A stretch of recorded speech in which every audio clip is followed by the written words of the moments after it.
All right, so today we are going to talk about the law of correspondence. And I am excited to be talking about this subject. As I've mentioned a time or two before, I am absolutely fascinated by human psychology. I love the human mind, not just understanding how the mind what makes the mind tick, but the power of the human mind, and how if we understand it and use it appropriately, it can drive us to untold levels of success and achievement and help us reach our true potential. But at the same time, if we don't understand it, we don't use it to our benefit, it can take us in the opposite direction. It can feel like an anchor or a weight around our ankles, kind of trying to pull us underwater, making it struggle to even tread water and to keep our head above water, right? And so I'm excited to dive into this and to not just share with you what it is, but why it's important and what you can do to use it to your benefit. So today, we're going to be talking about the number one obstacle preventing you from reaching higher levels of success and achievement, and why what you think and how you talk to yourself matters, and what you can do to use that knowledge to your benefit. Okay? So, first off, what is the law of correspondence? Well, it is a simple framework. It probably doesn't get any more simple than the law of correspondence. And it's not a new framework. I mean, this has been around for decades, it could close to probably a good part of a century. And I first learned about the law of correspondence well over a decade ago. Again, I love human psychology, and one of the things that I do to study it is I love to read. And I have read tons and tons of personal development books and behavioral psychology books. And in every one of these books, the law of correspondence is kind of just that foundational base that everything else in the book builds from. And it wasn't until I read one particular book that my understanding of this framework, my understanding of this concept, really went to a whole nother level. And my appreciation for not only what it was, but how to use it and what I could do to use it in my life, to better my life, as well as the lives of those that I care about and those that I coach. And that book was Psycho-Cybernetics. So hopefully you can see this. Hopefully my light up here isn't blurring it out in any way, and you can see it here. But Psycho-Cybernetics is written by Dr. Maxwell Maltz. This is easily in my top 10 books. So probably in the top 5 books that I've ever read. So if you have not read this, you need to read this book. You will, if you love human psychology, behavioral psychology, like, you're going to absolutely love this book. And what's interesting about it is the author, Maxwell Maltz, he actually wasn't a psychologist. He was a plastic surgeon. And what, drove him to write this book was that during his years of practicing plastic surgery, one of the things that he would notice, especially when it came to facial reconstruction surgery, is that he would have a patient who would have a complete facial reconstruction, and after that, their sense of self, their behavior, their attitude, and their outlook on things was completely changed, and changed for the better. And then on the flip side, he could have a patient who, again, where a facial reconstruction, and after it was all said and done, like, nothing changed. The person still just, they didn't even, at times, didn't even think they looked different. They still felt like they were the same, worthless individual, and their behaviors didn't change. And so this fascinated him. He didn't really understand what was going on, and so that led him to dig into it deeper. And so to do it justice, because I don't think my explanation of some of this is probably will be as good as his. I want to read just a real quick passage from Psycho-Cybernetics to kind of just set the stage. So here he says, some patients showed no change in personality after surgery. In most cases, a person who had a conspicuously ugly face or some freakish feature corrected by surgery experienced an almost immediate rise in self-esteem and self-confidence. But in some cases, the patient continued to feel inadequate and experienced feelings of inferiority. In short, these failures or individuals continued to feel, act, and behave just as if they still had an ugly face. This indicated to me that reconstruction of the physical image itself was not the real key to changes in personality. There was something else, which was usually influenced by facial surgery, but sometimes not. When this something else was reconstructed, the person himself changed. When this something else was not reconstructed, the person himself remained the same, although his physical features might be radically different. It was as if personality itself had a face. This non-physical face of personality seemed to be the real key to personality change. If it remained scarred, distorted, ugly, or inferior, the person himself acted out this role in his behavior regardless of the changes in physical appearance.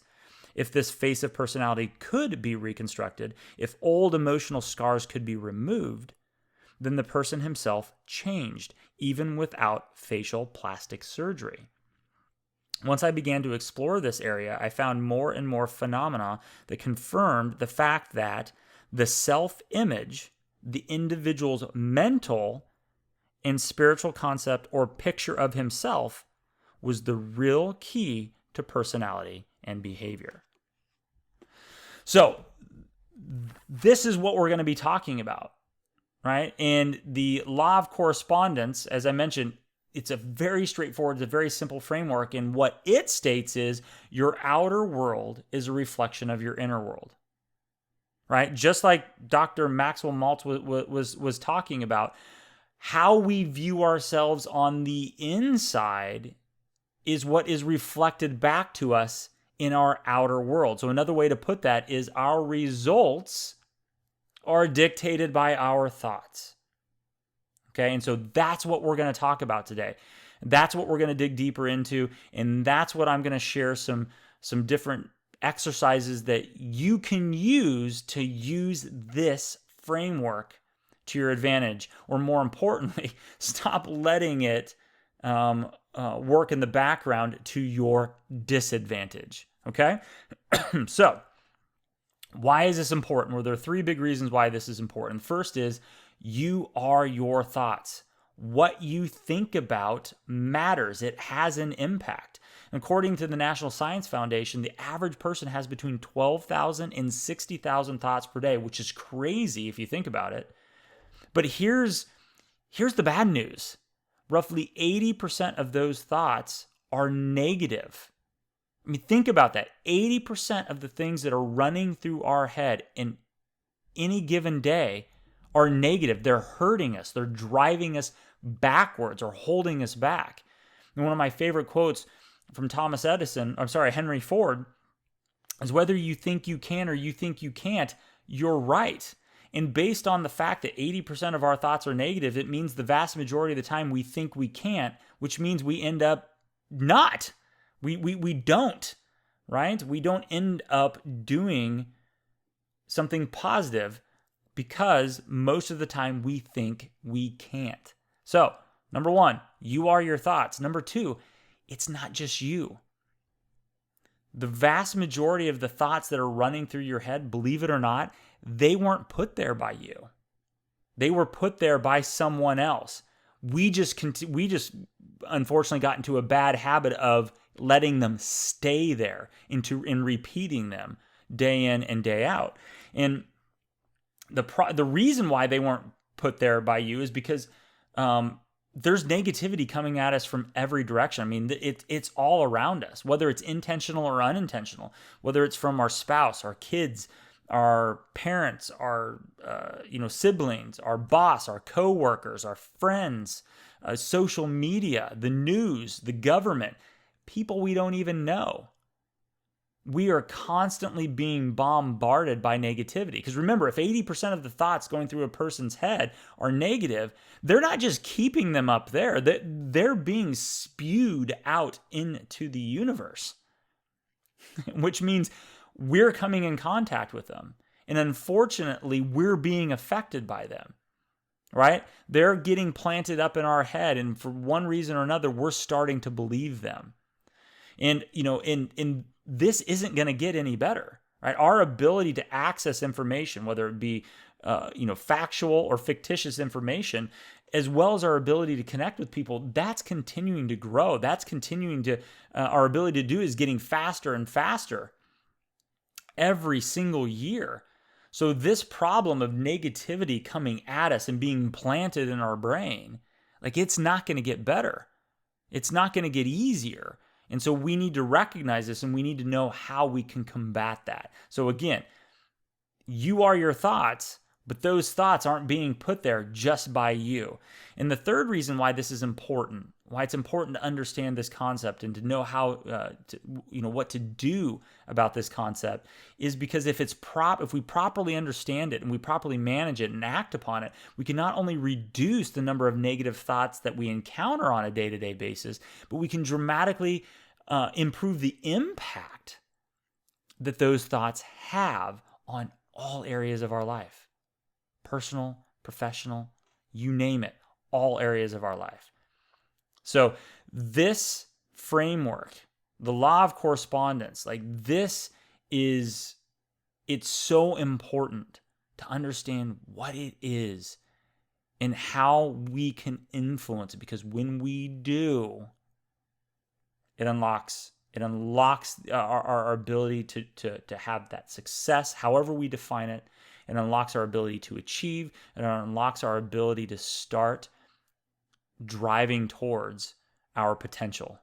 And as entrepreneurs, that's a big part of what we're trying to do. That's a big reason why we became entrepreneurs. So understanding this, again, I can't beat that horse enough, right? This is important. So let's talk about real quickly how it works, right? I want to give you kind of just a quick snapshot of how this works. And so to do that, I want you to think in terms of almost kind of like summiting a mountain, right? You're at the base of the mountain and you want to get somewhere really cool. You want to have this great achievement, achieve this, big, hairy, audacious goal. And so in order to do it, you got to start from the base of the mountain and you got to summit the mountain. And so just like summiting a mountain, the base, it all starts with our thoughts. Okay, our thoughts are where everything starts, right? We talked about that, when discussing the passage from Psycho-Cybernetics. We talked about that when giving the definition of the law of correspondence. It all starts with our thoughts. And eventually those thoughts, with time, we continue to have them enough, we continue to repeat them to ourselves enough, we start to believe them. Our thoughts eventually become our beliefs. Our thoughts determine our beliefs.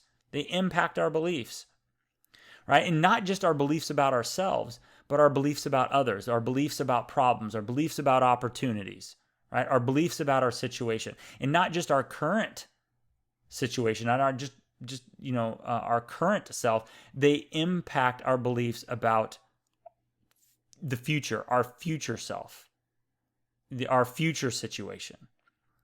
So our thoughts are influencing our beliefs, and those beliefs are what ultimately determine the actions that we choose to take or don't take. They determine whether those actions are productive or destructive. And it's those actions that ultimately are what lead to the result. So the actions are the vehicle that's taking us to the result, but our thoughts are the fuel that's going into that vehicle, right? So if this can work to our benefit, it also means that it can work to our detriment, right? If we think we can't, we start to believe that we can't. And the more that we believe that we can't, we start to act like we can't. And if we act like we can't, we don't, right? So the law of correspondence is either working for our benefit or is working towards our detriment, right? There's no in between. So let me give you some real world examples. And again, it's just a few. This is a microcosm, and there's thousands of examples that we're experiencing personally, or we're seeing others experience on a daily basis. And so these are just a small snapshot to kind of illustrate the point. So here are a few positive examples. Netflix. Reed Hastings, right, had the thought about Netflix.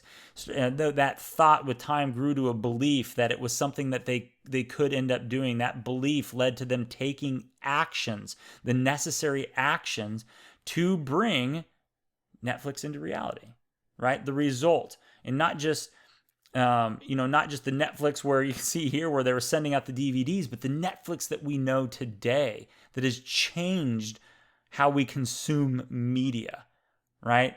It all started with a thought, right? Steve Jobs, iPod, again, started with a thought. He was dissatisfied with the current situation on how many songs a consumer could listen to. Had a thought about the thought of wanting to turn it into 1,000 songs in your pocket, as he labeled it. And that thought grew into a belief that it actually could be done. That belief drove the action, not only his action, but the action of his team. And that action ultimately led to the birth of the iPod. And not just the iPod, all these other things that ended up transpiring and growing out of that we experience today, right? So again, law of correspondence, the iPod, it started with a thought. And then Napoleon Hill in his book, Think and Grow Rich. If you haven't read that book, you need to. Great book. But Napoleon Hill, he talks about tons of different examples of the law of correspondence where someone started out thinking positively in a particular direction, that those thoughts grew to a belief. Those beliefs then dictated determined those actions, and those actions led to them achieving the result that all started with a thought. So those are some positive examples of this framework in action. Some negative examples. I don't want to start off on a morbid foot here, but this is a real one. Suicide. Right? Start off with a thought. You start to think, I'm worthless. No one wants me around. I don't serve any purpose. And those thoughts eventually you turn into a belief, the belief that that the individual is worthless, that no one loves and no one cares about, that they're not going to amount to anything. And that belief leads to the action of taking one's life, which ends in the result of suicide. Right? So suicide, that is a prime example of the law of correspondence in the wrong direction. Okay? You also have starting a new business, entrepreneurship. How many people, when you tell somebody that I'm a small business owner, I'm an entrepreneur, how many people are like, oh, that's so cool. I'd love to do that. The vast majority of Americans would love to start a business. The vast majority of those individuals, they have an idea. They have an idea of what they could build a business around. But you can see here, only 2 out of 5 ever take the steps to pursue that idea. What holds them back? These different thoughts, beliefs that prevent them from taking the necessary action to move that idea to a positive end result, right? So again, another example of the law of correspondence working in the wrong direction. Law of correspondence having a negative impact on someone's life. And then, the other example is how many people, kind of in the same line of, wanting to start a business, how many people feel stuck in their career, feel stuck in their job. They may not want necessarily to start a business, but they would prefer to be in a better situation, but they don't believe that they can. They have these thoughts of like, this is just the way it is. I just got to get used to it. Suck it up, right? I'm not smart enough. I don't have the education to or experience in order to move up. And those thoughts turn into a belief where it's just like, they believe they're not good enough, and so they don't take the action of pursuing, applying for that new position, applying for that different company. And as a result, they stay chained to where they currently are. This hits home in my world. I grew up watching the law of correspondence play out differently, positively in my mother's life and negatively in my father's life. My dad never thought or believed that he was capable of anything more than what he was doing. And so he stayed stuck in a career that gave him anxiety, sent him to the hospital because he thought he was having a heart attack because of the stress around it. All right. So as I mentioned earlier, our thoughts, they're either lifting us up or they're holding us down. We are never in between. We're never just kind of there. We're never just coasting. We're either going in the right direction or we're going in the wrong direction. We're either getting closer to our potential or we're getting further away from it. No in between. Okay? So, those are some examples. Now, what can you do about it? This I'm really excited about because all three of these exercises I have used personally and I have used with clients that I've coached, and they work individually or in conjunction, right? These exercises work. So I'm super excited to walk you through these. The three are the mental reprogramming exercise. The second is replacing a negative thought with a question. And the third is proactively consuming positive self-talk. So let's talk about number one, the mental reprogramming exercise. So the overwhelming majority of the negative thoughts running through a person's head, they're not true. They're actually lies that for some reason we believe. That for some reason we've got in the habit of continuing to tell ourselves and continuing to believe. They're not true. None of them. None of them are true. Right? And so we've got, like I said, we've gotten this bad habit of telling ourselves these lies. And this exercise is designed to replace those frequent negative thoughts with their positive and true counterpart. And what you'll find when you go through this exercise is there's not like thousands of different negative thoughts. There's generally a handful or two of negative thoughts that you just tell yourself differently. They manifest in your mind differently, but they're the same thought. You're putting different words to it. And so there's not necessarily a lot of different negative thoughts that you have to reprogram. That's the good news. So here's how this works. It could be a simple sheet of paper. I actually have a little spreadsheet that I use to type to type these out for myself, and then I print it out, and I'll show it to you here in a second. But you can take just a simple sheet of paper, draw a T on it, like you can see here. One column you put negative thought, and on the other column you write challenge to that thought. Right? And so what you put in the negative thought column is that negative thought. What is one of those big reoccurring negative thoughts that you find yourself telling yourself multiple times a day, every week? What is it that's coursing through your head that's holding you back? And you write it down. Okay? So I'm going to show you a couple examples of, like, I didn't make these up. Like, it's uncomfortable for me to share this, but like, these are mine. These are thoughts that I've struggled with in the past. They've gotten dramatically better because of this exercise, but they still want to jump up. They still jump up and bite me at times. Okay, so these are mine, and I'm gonna walk you through how I worked through this exercise. So, negative thought number one: I don't have a clue what I'm doing. I'll never be able to make this work. How many of you can relate to that? How many of you have told yourself that?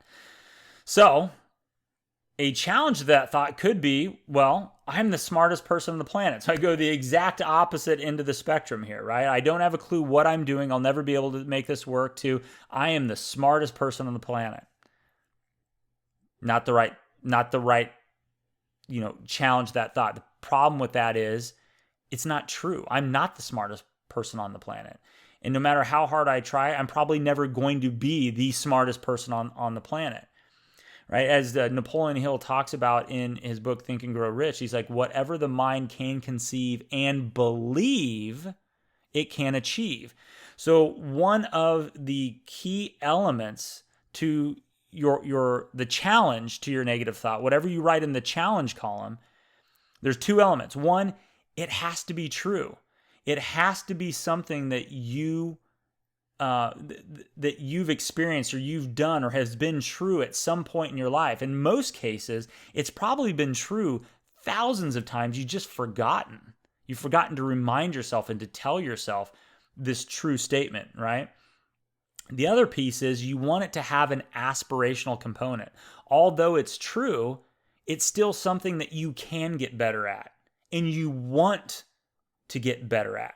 So you want to make sure that whatever you put here, it's true and there's an aspirational element to it. It can't, again, if the mind can't believe it, it's going to do you no good.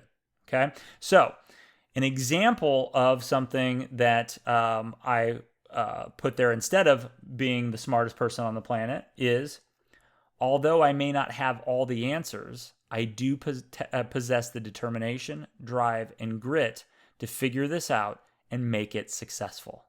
So again, negative thought, I don't have a clue what I'm doing. I'll never be able to make this work.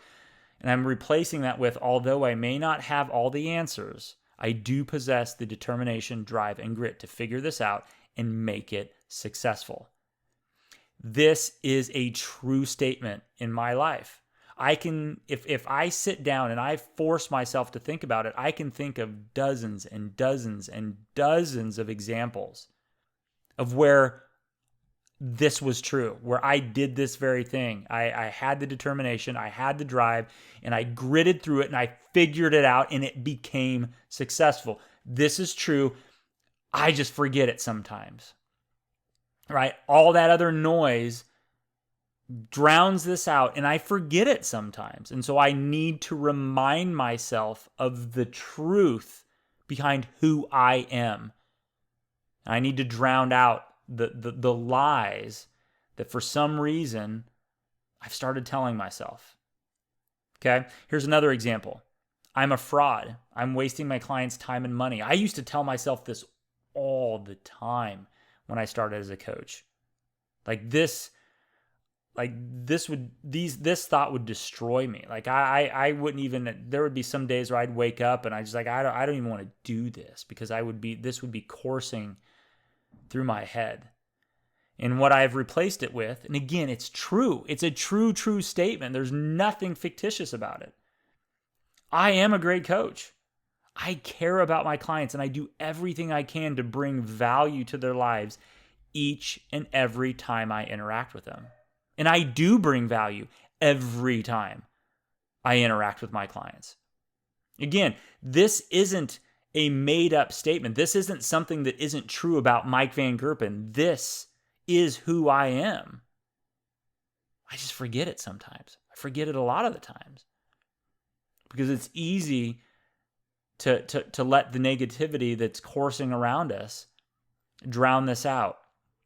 Okay, so again, the point of this exercise is to break the habit of telling ourselves the negative lies, to break that habit and to turn it into a habit where we're repeatedly telling ourselves truthful statements about who we are. Okay? And so what I do is I have and I'm going to show you right here, I have just a simple Excel spreadsheet, and I have the file, the download. You can download it right below this training. You can download this and use this if you want. But like I said, you can jot this out on a piece of paper if you want. I'm just a little OCD, and I like things to be nice and tight and compact. To give you an example, again, hopefully you can see this and the light isn't blurring it out. It's just this little piece of paper where one side is the negative thought, and then on the other side is the challenge to that thought, right? And so I print it out, I cut it, and I fold it, and I never look at the negative thought side again. I just look at the positive. This is what I use, and I carry this with me. Everywhere I go, I have this with me. And I have one on my nightstand. So where I can review it in the morning, I can review it in the evening. And so this is just, again, a spreadsheet where you can put in your negative thought, you can put in your challenge to that thought. It has my examples in there. So you can again get a better feel for how you can make this look. And then all you need to do is you just print it out, cut it out, and you can make it nice and neat. And if you have a little bit of OCD in you like I do, and you're good to go. Okay. And as you can see down here at the bottom, just a few tips for how to use this. One is print out 2 copies. Have one that you carry with you, and then another that you leave by your nightstand, or leave wherever, like wherever you're going to see it, in the morning, right when you get up, and in the evening when you go to bed. And you want to read through these at least 3 times a day, once in the morning, once in the night, sometime in the middle of the day. In the beginning, when I was really struggling with this, I was reviewing them multiple times throughout the day, and it helped. It made a huge difference. And the other thing, tip number 2 here is, and this is where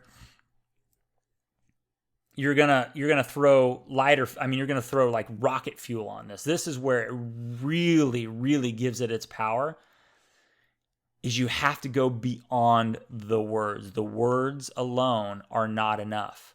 And so what I do is 2 extra, I guess, components to this exercise. One is I close my eyes and I think about times in my history. And that history could have been 30 minutes ago, all the way to when I was a kid. I close my eyes and I think about moments, 2 or 3 different moments in my history where that statement was 100% true.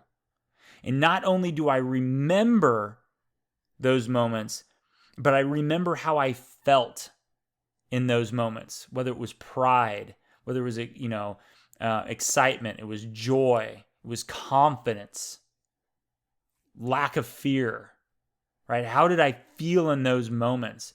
And it's the saying of the words, it's the visualizing of the moment, and it's the feeling, having that feeling that you felt in that moment. All of those things together, that's what gives this exercise its power. Okay, so love this exercise. I highly encourage, even if you're like, I'm not struggling so much, do it. Like we all have those negative thoughts. Don't let it become a problem before you do this. Just like get out ahead of it. If you don't have those negative thoughts, good for you. Still, you can benefit from this, right? Keep your mental game strong. So this is a phenomenal exercise. Absolutely love it. I hope you guys love it as well, and it works as well for you as it has for me. Second thing is to take that negative thought and replace it with a question. So why is this important? Why does this work? Well, one, when we have those negative thoughts, we start dwelling on the problems. We start dwelling on the negativity.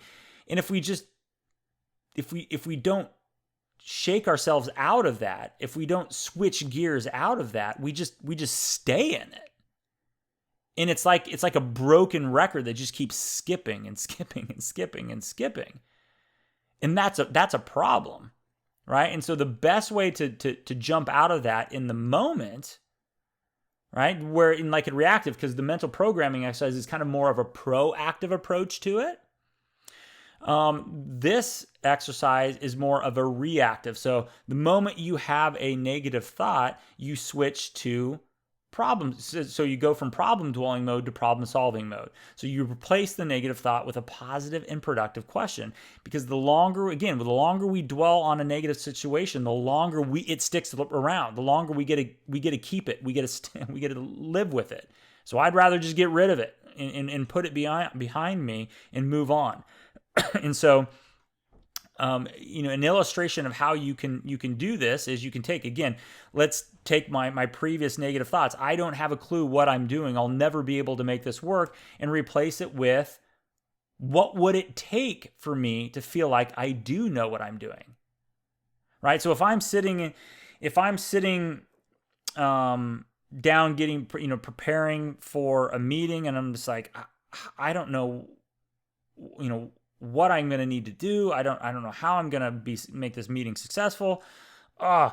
instead of just dwelling on it and getting sucked down into the negativity, the best thing to do is ask myself the question, well, what would it take for me to feel like I'm prepared? What would it take for me to feel like I can knock this out of the park? What would it take for me to feel like I know what I'm doing? Because then the brain stops dwelling on the problem and it goes, okay, problem solving mode, let's figure out what to do. And so you stop thinking about the problem, you start focusing on the solution, right? And so that is and so another example, I'm a fraud, I'm wasting my clients' time and money, right? Again, that was on repeat for a long time at the beginning of my coaching career. Now, or a good question that I can replace it with, what are some different and or additional ways that I can increase the value my clients receive during our coaching sessions? So if I feel like I'm wasting their money, that I'm a fraud, that I'm not going to know what I'm doing, well, what changes can I make so that way I don't feel that way? What changes can I make so that way I'm giving them so much value, like they never want to leave me as their coach, right? I stop dwelling on the problem. I stop dwelling on the negative thought, and I start focusing on what can I do about it. I start focusing on the solution. And once we have this solution, you take action. You get to work, right? And that puts the negative thoughts in the rearview mirror. And in doing so, not only does it put it in the rearview mirror, like you're speeding away from it. So this is another powerful exercise that you can do kind of in a reactive state. Mental programming exercise is more proactive. You're creating that habit day in and day out, and hoping that those, starting to suppress those so that they don't pop up. But when they do pop up, you can also use this exercise to help, again, put them in the rearview mirror. Okay, so that's number 2. And the third thing is to consume positive self-talk. All right. As I mentioned earlier, there is more noise, more negativity than there's ever been, and it's getting worse. I mean, the last 18 months and all the stuff that was coming at us. It was crazy. It was off the charts. With the COVID-19 pandemic. And I don't think things are necessarily going to get better, right? And it's not enough. We can't just react enough to reactively eliminate and replace, those negative thoughts. We have to make sure that we're also intentionally consuming and consistently consuming healthy, productive messages. Okay? And the easiest way to do this is with an app called Self-Talk Plus.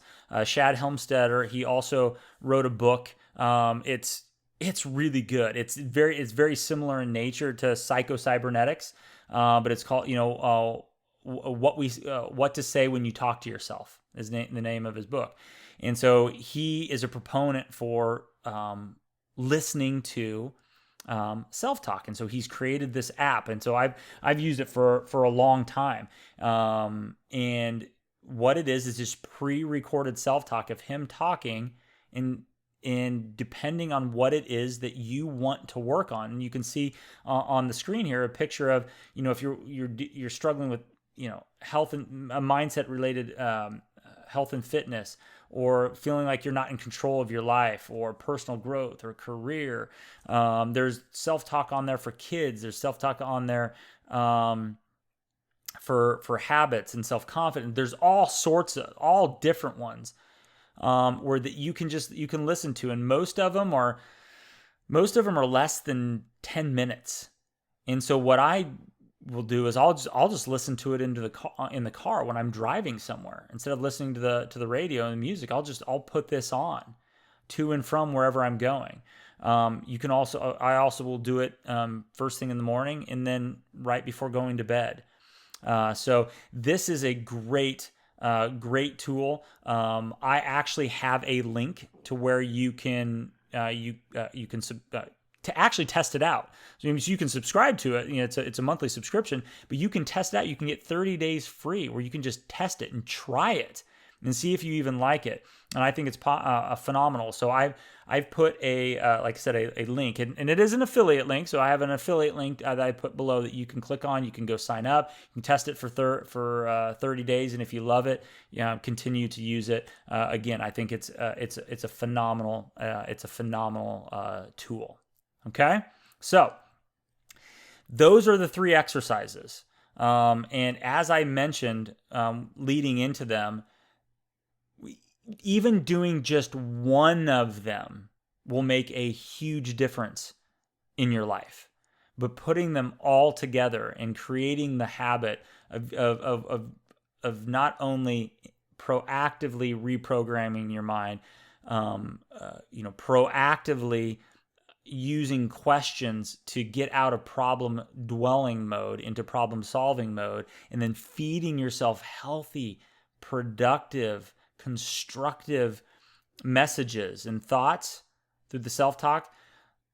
Again, rocket fuel on your personal growth, rocket fuel on leveraging the law of correspondence to your benefit. So, key takeaways today. The 3 things that I want you to take away from today is, again, you are your thoughts. We are our thoughts. What we think determines how we move forward or how we don't move forward. How we think what we think determines the results and the outcomes that we get in our life. All right? And 2, it's not just us. Right? If it was just us, it would be so much easier, but it's not just us. We're getting bombarded from every direction. And so we have to be more intentional on how we cope with that, how we deal with that, how we prevent that, how we work through that. Because if we just shoot from the hip, we're going to be going in the wrong direction with the law of correspondence. So we are our thoughts. It's not just us. And number 3, the better that we can understand this, the quicker we can reduce the negative thoughts that are coming through our head, that are playing like a record on repeat in our head. The quicker we can reduce those, and not only reduce them, we can shift and we can improve those thoughts. And instead of having a negative thought on repeat, we can have that positive thought on repeat. Okay? So, next steps. Where do you go from here? Well, number 1, just start with 1.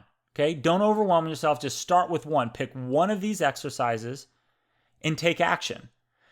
In my opinion, the easiest place to start is probably listening to the pre-recorded self-talk. Again, you get it for 30 days for free. You can try it out, see if you like it. But it's easy. Whether you're putting in earbuds, you're playing it through your car radio, it doesn't matter. You can have it on in the background. And that's the thing. You don't have to intentionally focus on it. Like, it can just be playing in the background. And you'll benefit from it. So whichever one you choose, pick one and then start to take action on that. Number 2, if you haven't started going through some of the other framework trainings, start working through those, because they all work in conjunction with one another. They all play off one another and they all benefit one another. Okay? And then lastly, if you haven't done so, if you haven't, purchased your VIP coaching call, and you haven't scheduled your VIP coaching call, do that. Get on my calendar, right? Over on the side panel, you can, again, if you haven't purchased it, you can purchase it, and then you can sign up for it. And you can get on my calendar and we can walk through whether it's your success blueprint, whether it's one of the other framework trainings, whether it's this, doesn't matter. We can work through whatever's going on in your world. And at the end of that hour, make sure that you're in a better spot. Everything's clear and you're headed in the right direction for where it is that you want to go. Okay. So before I let you go, I just want to thank you again for taking the time to sit on this with me today. I hope it was helpful. Again, everything I shared with you today has made a major difference in my life. It has made a major difference in the lives of those that I've shared it with, whether it's clients, friends, acquaintances.